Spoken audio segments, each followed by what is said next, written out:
America Iran पर कोई बड़ा हमला करने वाला है। हेडलाइन बनती है, US warn Americans leave Iran now. ये जब भी सेंटेंस बोला जाता है, दुनिया में इतिहास में गवाह है कि अमेरिका ने अगर अफगानिस्तान में बोला तो फिर हमला होने वाला था। जब जब ये लाइन वो बोलता है, यूक्रेन में बोला, हमला हुआ था। पहल का अर्थ है, ये संदेश उन देशों के लिए है, भारत और चीन जैसे देश जो ईरान से व्यापार करते हैं, अगर ये व्यापार करते रहे तो इन्हें अमेरिका में 75% टैरिफ भारत को देना पड़ेगा। ये मैक्सिमम प्रेशर की टेक्निक, और इसके बावजूद दुनिया का कोई देश अमेरिका के खिलाफ कोई प्रतिक्रिया नहीं दे पा रहा है। यही दुनिया में उत्पन्न हुआ हाल ही के समय का सबसे बड़ा संकट है। भारत ईरान का लंबा समय से पार्टनर राष्ट्र रहा है, मित्रताएं रही हैं, व्यापार रहा है, भारत के चाबहार जैसे पोर्ट रहे हैं।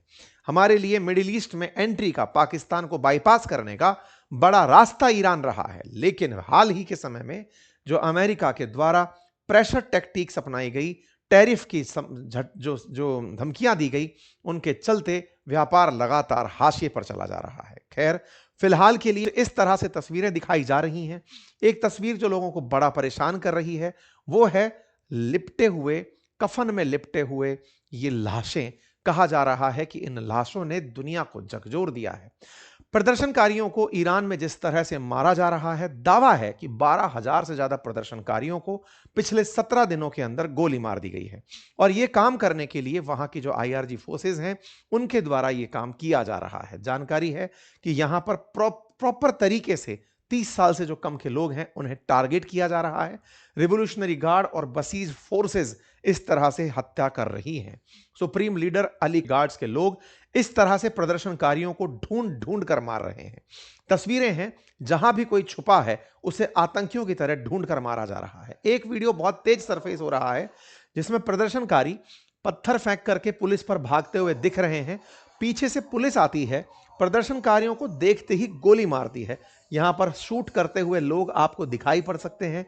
ईरान में प्रदर्शन के नाम पर शूटिंग, हंटिंग चल रही है, जैसे कि कोई चोर डकैती करके भाग रहा हो, उन्हें टारगेट किया जा रहा है।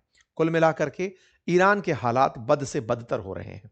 इंटरनेट की पाबंदी पर अमेरिका के स्टारलिंक ने बहुत लंबे समय तक वहां पर इलॉन मस्क के द्वारा जो वेबसाइट डिवाइस दी गई थी, उनके थ्रू लोगों ने इंटरनेट यूज किया। लेकिन ईरान ने अब अपने सैटेलाइट्स भी जैम कर दिए हैं, ताकि सैटेलाइट के थ्रू हो रही जो भी इंटरनेट पेनिट्रेशन है उसे रोक दिया गया है। ऐसे में कोई खबर बाहर नहीं आ रही है, इंटरनेट बंद है, पूरी तरह से जैम करके ईरान बैठा हुआ है। लेकिन इसके उलट ईरान के समर्थन में, खमनेई के समर्थन में लोग प्रदर्शन कर रहे हैं।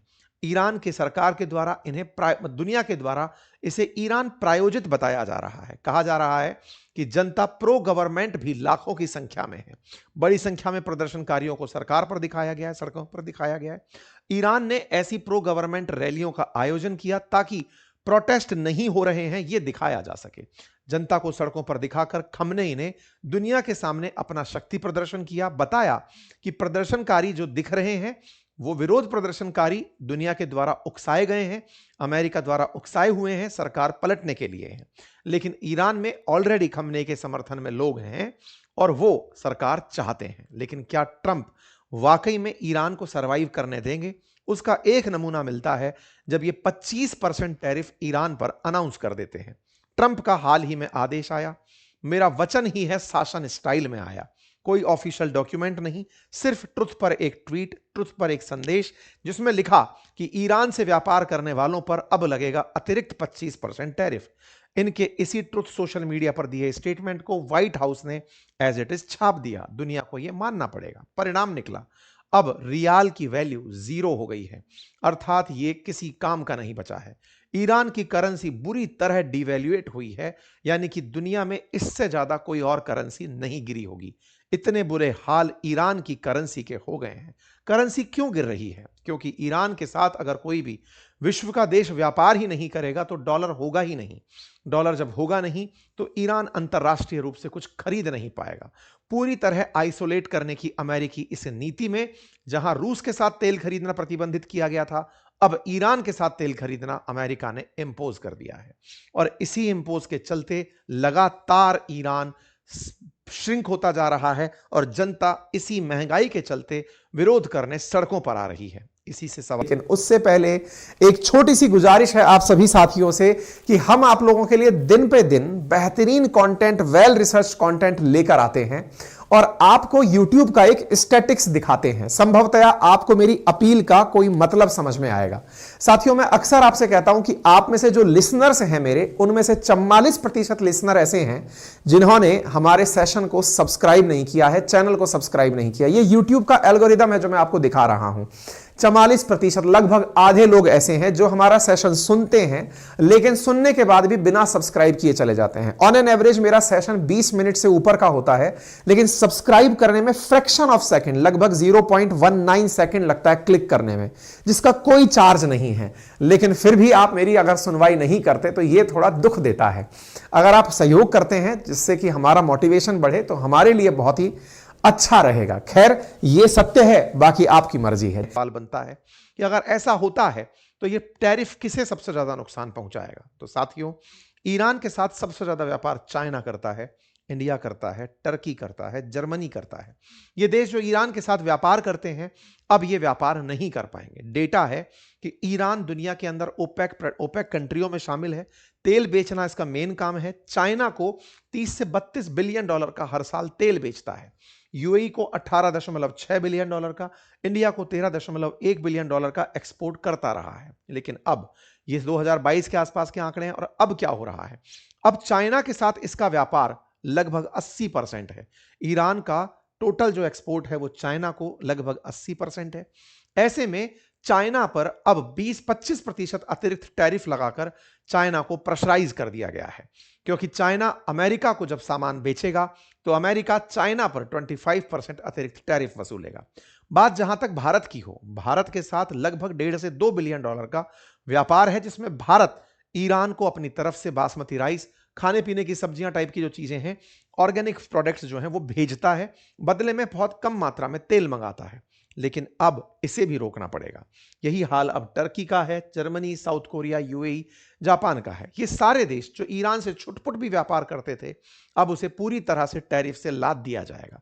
इतनी सी खबर ने कितना बड़ा असर डाला इसका अंदाजा लगाइए, क्योंकि चाइना बड़ी मात्रा में ईरान से तेल खरीद रहा था। अगर उस पर टैरिफ लगा तो वो धीरे से ईरान से तेल खरीदना रोकेगा। जब वो रोकेगा, अमेरिका ऑलरेडी रूस से तेल खरीदना, ईरान से तेल खरीदवाना बंद करवा चुका है। ऐसे में दुनिया भर के ये देश जैसे भारत और चाइना जैसे देश अब और जगह जहां उपलब्ध है ऑयल वहां से खरीदने निकलेंगे। डिमांड बढ़ने लगेगी, सप्लाई रेस्ट्रिक्टेड है, महंगाई बढ़ने लगेगी। आज का अपडेट है, क्रूड की कीमतों में 1.7% का इजाफा हो गया है। मेरे प्यारे साथियों, बहुत बार दुनिया के देश में मैं कई बार कुछ कहीं ना कहीं किसी डिबेट में होता हूं, कहीं न्यूज़ डिबेट में होता हूं, उनके अंदर एक बहुत ही बड़ा कन्वर्सेशन चल रहा होता है कि दुनिया के देश संप्रभु हैं, हम संप्रभु हैं, हम इतने तेजी से आगे बढ़ रहे हैं, हमें ये समझना होगा। साथियों, ये सारी बातों से परे ये बात है कि अमेरिका जो चाह रहा है वो दुनिया को मजबूर कर दे रहा है। ये जो नव उपनिवेशवाद का तरीका, ट्रेड के आधार पर दुनिया को अपने इशारे पर नचाने का तरीका ट्रंप ने या अमेरिका ने अपनाया है, इसका तोड़ फिलहाल दिख नहीं रहा है। यह तोड़ के रूप में एक रिटेलिएटरी एक्शन हो सकता है इफ चाइना इसे अफोर्ड कर पाए, और वो ये कि चाइना अपने एक्सपोर्ट्स रोक दे। जैसे अमेरिका टैरिफ के नाम पर इंपोर्ट्स पर टैरिफ वसूलता चला गया, दुनिया के लिए सप्लाई सिस्टम बने हुए देश, चाइना जैसे देश, भारत जैसे देश जो एक्सपोर्ट्स करते हैं, एक्सपोर्ट आधारित कंट्री हैं, वो अपने एक्सपोर्ट रख करके अगर महीने भर के लिए भी बैठ जाएं तो अमेरिका घुटनों के बल आ जाएगा, क्योंकि अल्टीमेटली उसके पास सप्लाई देने के लिए नहीं होगा। दुनिया को अब अमेरिका को अगर सबक सिखाना है, ब्रिक्स की जरूरत नहीं है, एक्सपोर्टर कंट्रीज को एक करने की जरूरत है। जो टैरिफ से पीड़ित हुए उन्हें एक होने की जरूरत है। उनमें खुद ये क्वेश्चन पैदा करना होगा कि वो माल नहीं बेचेंगे। अगर वो इतना करने का और उस माल को अपने यहां डंप करने का साहस रख पाए तब तो अमेरिका को सबक सिखाया जा सकता है। अदरवाइज जो अमेरिका कहेगा वो माना जाएगा। फिलहाल के लिए दुनिया में तेल की कीमतें बढ़ चुकी हैं। हालांकि इसके पीछे मायने कुछ और भी हो सकते हैं। अमेरिका चाहता हो कि वेनेजुएला से तेल खरीदो, मैं वहां से निकाल रहा हूं। अमेरिका ने पूरी तरह ईरान की करेंसी को कोलैप्स की स्थिति पर पहुंचा दिया है। हाइपर इन्फ्लेशन, ताकि जनता और उग्र होकर सरकार के खिलाफ हो। एक्सपोर्ट पूरी तरह प्रतिबंधित, जनता घुट जाए कि हमें ईरान की वर्तमान सत्ता हटानी होगी। अगर हम ये हटाने में कामयाब हुए तभी दुनिया से हम व्यापार कर पाएंगे और सरवाइव कर पाएंगे। ट्रंप लगातार इस प्रेशर को यहां पर बढ़ाए जा रहे हैं। हालांकि चाइना ने इस तरीके का विरोध किया है, लेकिन अगेन उस अपोज का कोई मीनिंग नहीं रहता, क्योंकि 25% ट्रंप ने मेरा वचन है शासन की तरह लगा दिए हैं। ये वही तरीका है जैसे रशिया पर इन्होंने जब लगाए थे। रशिया से व्यापार करने पर भारत पर टैरिफ लगे थे। भारत को 50% टैरिफ देने की घोषणा हुई थी। ईरान के मेन एक्सपोर्ट्स में इंडिया 7% एक्सपोर्ट पाता है। ऐसे में भारत का व्यापार निश्चित ही बाधित होगा। भारत और ईरान के बीच में जो व्यापार है वो लगभग अभी फिलहाल 23-24 के अगर 24-25 का देखा जाए तो $1.5 बिलियन के आसपास था, जिसमें हमारे एक्सपोर्ट्स अधिक थे। और उन एक्सपोर्ट्स में हम राइस एक्सपोर्ट बड़ी मात्रा में करते थे और उसके चलते हमारा राइस का एक्सपोर्ट अब प्रभावित होगा। भारत के अंदर चावल के जो निर्यातक हैं उन्हें नुकसान होगा। ऑलरेडी ट्रेड के अंदर पैसा अटक रहा था। ईरान के साथ व्यापार में पहले ही पेमेंट क्राइसिस चल रहा था। रहा सहा एक्सपोर्ट बाधित होने से भारत के किसानों को इसका नुकसान होगा। इतना ही नहीं, भारत ने चाबहार में जो मिलियंस ऑफ डॉलर का इन्वेस्टमेंट किया हुआ है वो भी कहीं ना कहीं आइसोलेट रह जाएगा। अमेरिका की चाहत है कि अमेरिका के कहने पर जैसे किया जाए वैसे किया जाए, मतलब ईरान से जब वो कहे तब व्यापार करिए, जब नहीं कहे तब मत करिए।